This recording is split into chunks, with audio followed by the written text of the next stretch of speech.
સુરતમાં હિન્દુ સંગઠન દ્વારા જિલ્લા કલેક્ટરને આવેદન આપવામાં આવ્યું છે। પશ્ચિમ બંગાળમાં હિન્દુઓ પર થઈ રહેલા અત્યાચારને લઈ આવેદન આપવામાં આવ્યું છે, જેમાં વિશ્વ હિન્દુ પરિષદ, બજરંગ દળ, દુર્ગા વાહિની સહિતના હિન્દુ સંગઠનો ઉપસ્થિત રહ્યા। પશ્ચિમ બંગાળમાં હિન્દુ સમુદાય સામે સતત વધી રહેલી હિંસા, ધર્માંતરણ અને હત્યાના બનાવોને લઈ હવે રાષ્ટ્રવ્યાપી વિરોધ દેખાવનો માહોલ સર્જાઈ રહ્યો છે। સુરતમાં પણ વિશ્વ હિન્દુ પરિષદ, બજરંગ દળ અને દુર્ગા વાહિની સહિતના અનેક હિન્દુ સંગઠનો દ્વારા જિલ્લા કલેક્ટરને આવેદનપત્ર આપી વિરોધ નોંધાવાયો હતો।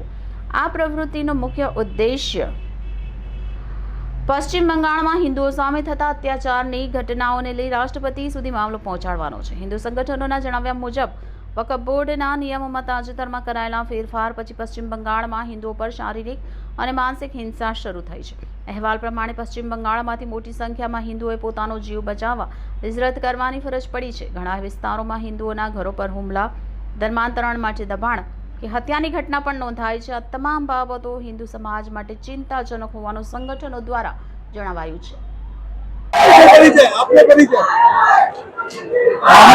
श्री हरिवंश राजगुरु रजवीरदास आश्रम सूरत।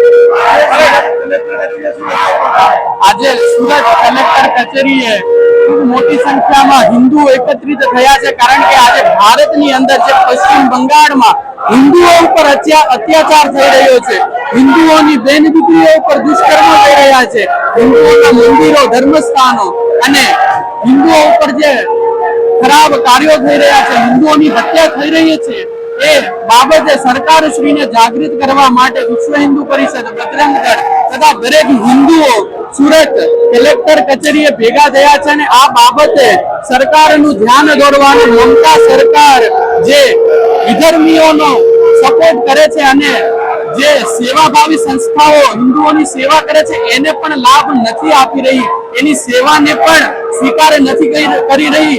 આ દરેક બાબતો ઉપર સરકાર ધ્યાન આપે અને રાષ્ટ્રીય શાસન બંગાળમાં સ્થાપિત કરી हिंदुओनी रक्षा करे ए माटे आजे कलेक्टर ऑफिस पर हिंदुओ एकत्रित थया छे अने सरकार श्री ने कलेक्टर साहेब ने आवेदन पत्र आपी आ बाबत पर अवगत करी रह्या छे।